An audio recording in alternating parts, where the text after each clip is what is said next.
The Pythagorean Theorem. Pythagorean Theorem. Pythagorean Theorem. Pythagorean Theorem. There's an echo. You get it? Okay. First, we're going to review this theorem, see how to use it, and then we're going to be able to find, given a leg and a hypotenuse, or a leg and a leg, we'll be able to find the missing side of a triangle. Yeah. And then using that, we can maybe find area too. Cool. Okay. Okay, first I want you to recall the legs of a right triangle are the sides that touch the right angle. And the hypotenuse is the side farthest from the right angle. Maybe we draw two triangles, right triangles. Maybe one like this. Look, there's that. Maybe one like this. There's that. So if I were to label the legs, this would be a leg. This would be a leg. This would be a leg. This would be a leg. Because they touch the right angle. The right angulo. Yeah, they touch the right angle. Okay. And then the other one would be the hypotenuse. Hypotenuse. That's how you say it. Hypotenuse. Hypotenuse. Hypotenuse. Hypotenuse leg. Hypotenuse leg. I'm going to be talking about this a lot, so it's going to be very important that you'll be able to identify the legs and the hypotenuses of the triangle. I don't know how to say hypotenuse plural. I just looked it up. It's hypotenuses. We're good. Okay, let's get to something that you probably have already seen before. For right triangles, a squared plus b squared equals c squared. That just means, right here, if you take the legs of the triangle and you square them and add them together, you get the square of the hypotenuse. This is amazing. But you guys probably don't appreciate it, and we don't have enough time to go over this stuff. So I wish we did, because it's truly, truly amazing. But lots of people don't care anyways. So, let me write in other words. Whew, that's a lot of words. You should write this down. In other words, if you take one leg and square it, so actually A and B can be switched around if you want. It doesn't matter. They're both legs.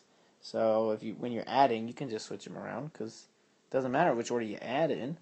So let me just get rid of that. If you take one leg and square it, so A squared, and the other leg and square it, B squared, and then add those together, that's what this is. That's the same thing that you would get if you just took this and squared that. You'll get the same thing. So we'd be able, just by using this, we'd be able to solve for different missing parts. If we know two of them, we can find the third. If we know two of the sides, that is, then we can find the third, whether it's a hypotenuse or a leg. Oh, look at this example, trying to sneak up us on it. What? Find x. Okay. Well, first you gotta identify which ones are the legs and the hypotenuse, huh? Okay, she, kid, she. So maybe you should think about this right now and try and guess which ones, and then in a couple seconds. So do that now. Pause it, maybe. I don't know. And then in a couple seconds, I'll reveal it. Oh, I revealed it. I didn't even warn you. Yeah. This is a leg. Whoops. This is a leg because it touches the right angle. Same with the 7. That's a leg as well, so because it touches the right angle. So then we can say the leg squared plus the leg squared. So 7 squared plus x squared, that has to equal 14 squared. And that's just, I'm just going to start solving this. 7 squared is 49 plus x squared equals 196. Subtract 49. This is pretty easy. X squared equals 147. Square root both sides. Yeah. X equals a square root then. Actually, it would be plus or minus the square root of 147, but anytime we're doing Pythagorean Theorem, we're going to use a positive number because x is a distance, and you can't have negative distance unless you are going like in the coordinate plane. But we're just going to ignore that, and it's going to be a positive. And then I'm going to see what, plug that into a calculator and see what that is. And it's approximately 12.1. And that's it for that. Okay. It's pretty easy. Right? Am I right? Am I right? I'm right? I know. Woohoo! Identify the legs. Oh yeah, steps. I didn't say this is steps. These are steps. Okay, steps. Okay. Identify the legs and the hypotenuse. That's what we did. That was the first thing. That was the red and the green, like Christmas.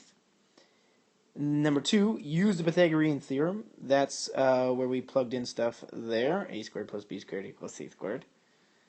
It's just a leg squared plus a leg squared equals hypotenuse squared. That's what I think of. I just tapped my noggin for that. You can't tell, but now I told you. So now I told you. You tell now. What? Number 3, solve for the variable. And you may need to square root both sides. So that's pretty much it. That's it. Here's a definition, and then we'll do one more example. For a right triangle, if A, B, and C, so meaning, if you have A, B, and C, or if you have like B, A, and C, something like that, that's still a right triangle. If they're whole numbers, so like on this one, where is it? On this, A or B, it was not a whole number.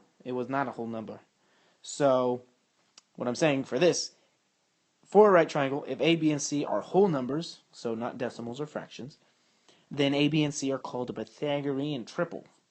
And if you say, like, you get somebody out at third, and you get somebody out... Oh, no, wait. The Pythagoreans were a cult, and they got together and did math.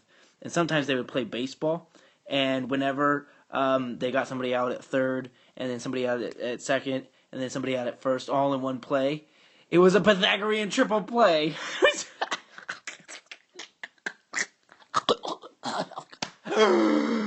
But there's a baseball humor with the math, yeah? Anyways, when they're not decimals or fractions, then it's called a Pythagorean triple. So I want you to add this to that other example. This is not a Pythagorean triple. So this is not a Pythagorean triple. No sir. Not a Pythagorean triple. So put that in there. Yeah. It's not. Okay, look at here. You're going to have to draw some things. Find the area of the polygon. So this is what you're given. Well, that's great. You got to use some stuff for this. We're going to try and use a right triangle. And look, I'm going to make a right triangle. Look at this. If I draw a line straight down,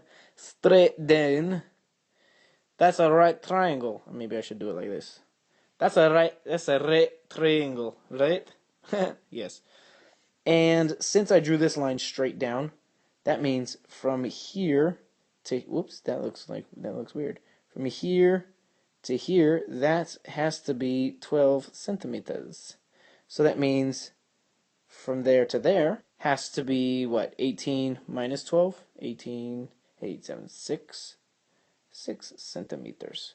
So this is 6. Yeah? So here's what I'm gonna do. If I had this, maybe I call it x.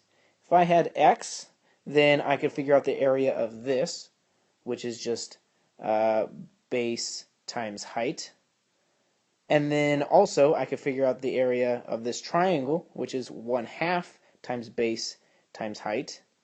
And then I'll add those two areas together. That's pretty simple.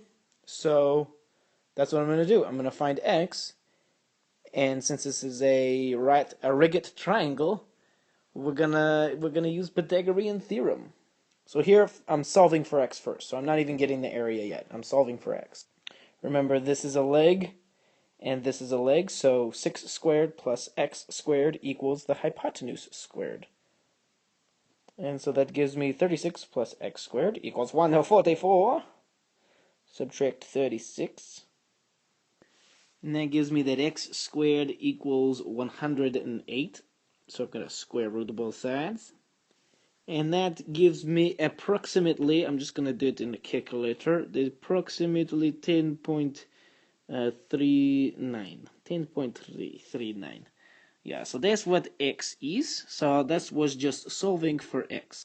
Next, I'm going to find the area of the triangulo. So that's just going to be, I'm just going to do it in red. Area equals 1/2 times base times height. And the base here is 6, and the height was what we just found. It's 10.39, 10.4-ish. And remember, I'm just going to do 1/2 times 6, that's 3.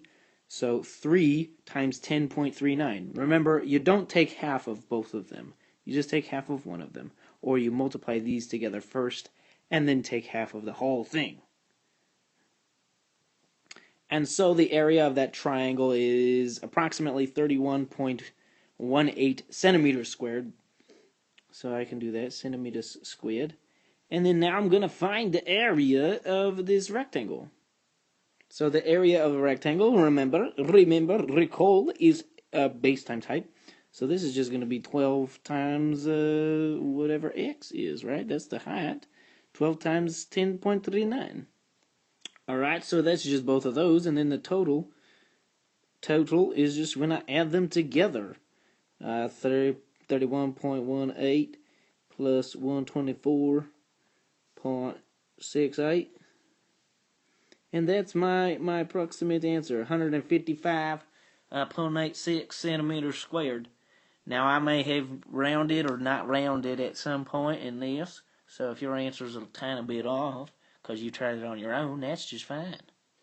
And then really quick, here are the steps for finding area. First, you need to know these two formulas, maybe other ones, maybe for like circles, but we don't need circles right now. The area of a triangle is 1/2 times base times height. Remember, you only take half of one of these, or you multiply the base times the height, and then take half of whatever you get. Area of a rectangle is pretty simple. Then, what we do? We use the Pythagorean Theorem to find a necessary value, to find a needed value.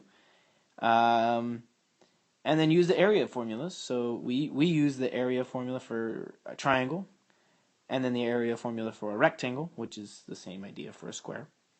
And, yeah, add the two areas at the end to get the total. We're done. Be done. Be gone.